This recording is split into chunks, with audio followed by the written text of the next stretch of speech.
none of what I say at the moment is a criticism of how things are done. It's criticism of you, listener, as an individual, that you're not being a good farmer. It's none of that. A lot of these things, it's an accidental side effect of what has been given to people as best practice for a long time. It's just that there's side effects, and it doesn't mean you can't use them. It means that you need to be aware of what might happen as a result. And so one that is quite well known now is excess cultivation. If you're ploughing 3 or 4 times a season, you're getting rid of the green things that are putting carbon into the soil. You're killing a lot of the bacteria and fungi, which are one of the major storages and the processor of carbon in the soil. And you're exposing carbon that's already there to oxidization with the general atmosphere, which means that it can be lost back into the atmosphere. And so, as well as breaking up things like fungal hyphae networks, which transport carbon around the soil and make forms of carbon that are really stable, those things all come together, so you lose carbon. Doing a little bit of cultivation once every few years can be a really good thing. Doing it every year, and even more, doing it multiple times a year, is going to lose carbon. Sometimes it's going to be a good reason to do it. It's just that it'll be at the expense of soil carbon. And so another more controversial one is the use of herbicides and pesticides.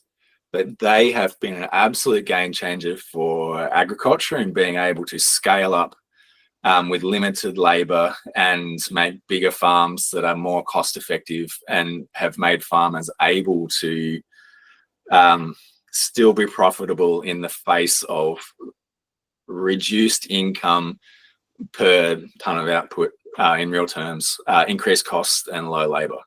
And so they've been an incredible innovation in that way, but pretty much all of them, it's probably not all of them, but all the ones that I know of, suppress soil biology for some period of time. So even if it's one day, for one thing, you've lost 1 day's worth of them processing sugars into forms that are more stable and stick around, helping you build soil carbon. The other part of it is that you are likely, if you actually kill particularly the bacteria, they're going to break down very rapidly, and they're going to be eaten by other weedy species of bacteria who are going to breathe that carbon out as carbon dioxide, and you lose it from the soil. And so you've both lost opportunity for building carbon, and you've lost carbon that was already in the soil. And I'm saying these things, but what I'm not saying is don't you ever dare do it, or you're an environmental vandal. What I'm saying is that it's a bit of information to add into your management. And if you have a particular weed that you would normally just spray, maybe you sit back and think, what's the dollar impact going to be if I don't spray this, or the practical impact? And whatever that value is, how much carbon am I potentially losing, and what's the relative value of the two? Which thing is going to be the better option for me? I would suggest that quite often, not always, quite often, prioritizing the carbon is going to be the right thing to do with or without soil carbon projects. But there's absolutely plenty of situations where I would recommend using the herbicide or pesticide.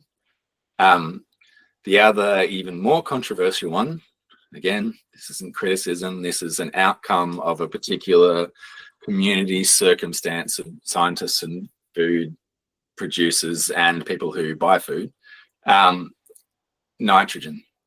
So nitrogen is essential for growth. Nitrogen is essential for organic carbon to be in the soil. Where the problem lies in is in excess nitrogen for that soil. It's not a particular number, it's for that soil on that day.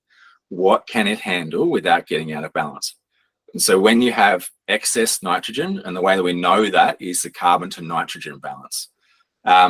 Soils are ideally at about 11 units of carbon to 1 unit of nitrogen. And soils all over the world, if they're left to their own devices, will settle out at this level.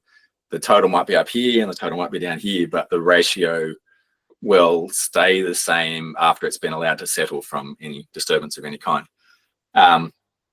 So microbes are normally limited by the total amount of nitrogen, as in their total populations are limited by the amount of nitrogen. They'll grow to the point where they run out of easily accessible nitrogen to build new microbial bodies, and then they'll settle out around there and it'll go up and down a bit. But that's sort of the maximum. They usually hit that as their limitation first. So if you've got 11:1 carbon to nitrogen and you bump up the nitrogen, now there's a heap of available nitrogen. So going back to this, that level there is about what you get in microbial bodies, 11:1.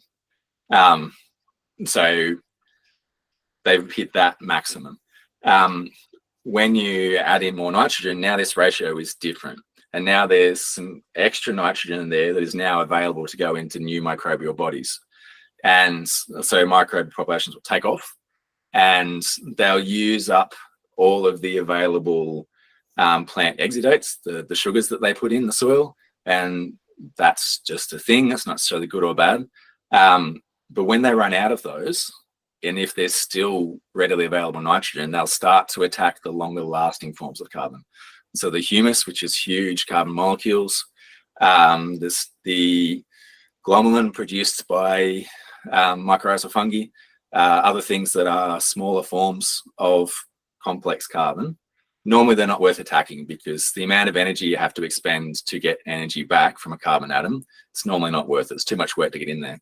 But when there's the resource available where they can increase their populations drastically, a lot of microbes will move to attacking these.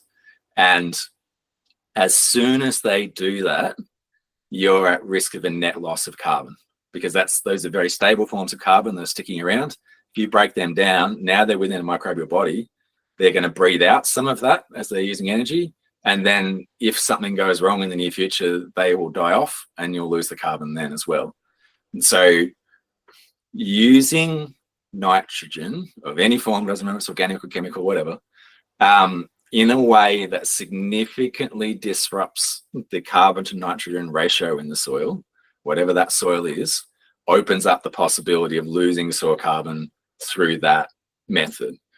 And it is probably one of the primary methods that most agricultural soils in Australia and other similar relatively lower rainfall places around the world, that soil carbon has been lost. So it's still entirely possible to use nitrogen fertilizers of any form. It's just another thing we need to add in the thought, what's it going to do to my soil carbon? How do I balance the two competing priorities? And just the tiny little addendum to that is that a big chunk of nitrogen that gets put on in chemical forms gets lost as a gas. So if you can do things that reduce that loss, you can put a lot less nitrogen on, which is great for your pocket regardless, but also won't disrupt the carbon to nitrogen balance in the soil as much, and tends to lead to conditions that further reduce the loss of nitrogen, which we can further reduce it and you're more profitable and you all those other really good conditions. There's no way that you need to sacrifice the use of nitrogen, sacrifice your income, sacrifice your profitability. It's the other way around. There's an opportunity to significantly reduce your costs. It's different for everyone, but reduce your costs and in the process create a soil that's a lot more efficient, a lot more resilient to all sorts of conditions. So it's an opportunity rather than a criticism or something that has to shut food production down.